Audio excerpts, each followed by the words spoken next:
Hey guys, and happy Sunday. So I'm just heading out today, but just before I headed out I was just writing a new blog that I'll be sharing with you soon.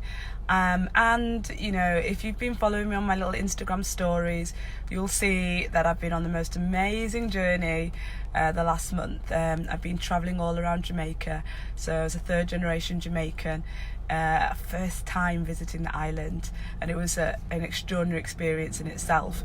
Not only because, you know, understanding your roots is really, for me, a really pivotal thing, because I believe that how we move, how we think, what we eat is really linked down to our roots, and that's really important essence of creating a balanced health.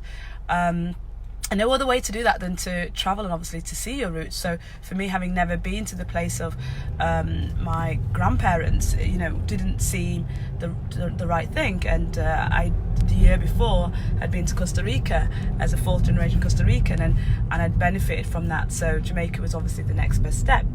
But I want to share this with you because I think that the learns from this was really important in your own journey on health. And what I learned was a lot about Jamaicans. So the island was an island that was where slaves were dropped off, and one Jamaican actually told me that it was slaves that were particularly troublesome that were dropped in that island, and she said specifically that area, which was Portland. And I travelled the whole island, so I really got to explore not just the 5-star hotel resort side, but the true country, the land that's really, I believe, to be protected by the Rastafarians, who are almost like the indigenous. They're like the keepers, the ancient wisdom of the island. And it's so funny because my perception of Rastas and Rastafarians is very British, which is mainstream and stereotype, and totally not what they really are, which are, you know, firstly living what they call an ITAL life, which includes no animal products, no changes to oneself, because there's a whole acceptance of self-love, which is the reason why they have dreads and why they have long beards, because they don't believe in changing their form to suit an external body or thing. So that in itself is just an amazing learn.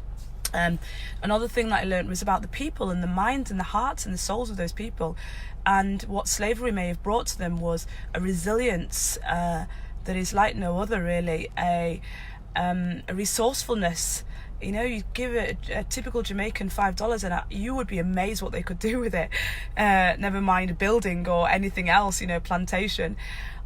Strength, they had an inner strength as well as a physical strength. Physical strength, yes, you may see in, you know, a lot of the athletes, look at 𝐿𝐴 Bolt, but there's also an inner strength as well.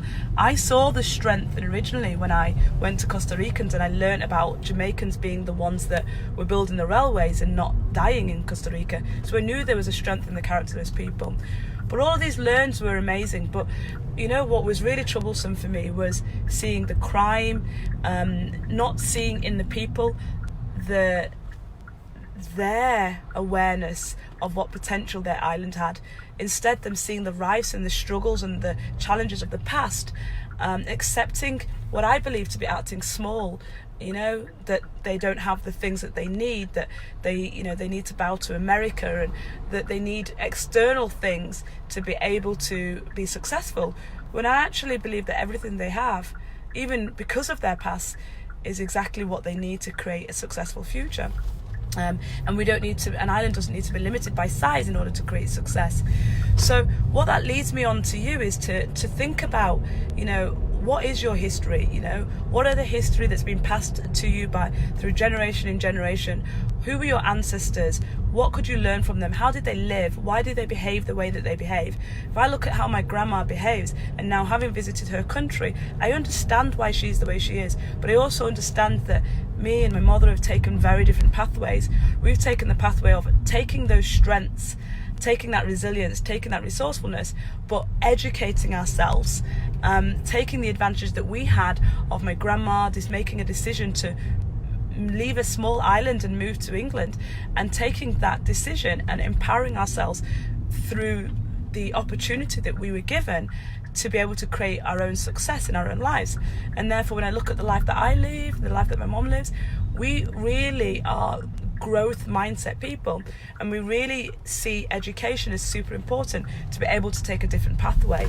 And in taking that decision, we're able to make real success in opportunities that if we had a mindset that was stuck in the past, or we didn't have an awareness of our past and therefore make a decision to be different and live differently, we wouldn't necessarily have the opportunities and the success with those opportunities that we have. So I think it's really an opportunity for everyone to really reflect on our history, your own history, and think about how you're going to make changes and what opportunities you're going to take to look at things differently. So, as you know, the best way to find me is over on my website, 𝐓𝐫𝐿𝐿𝐼.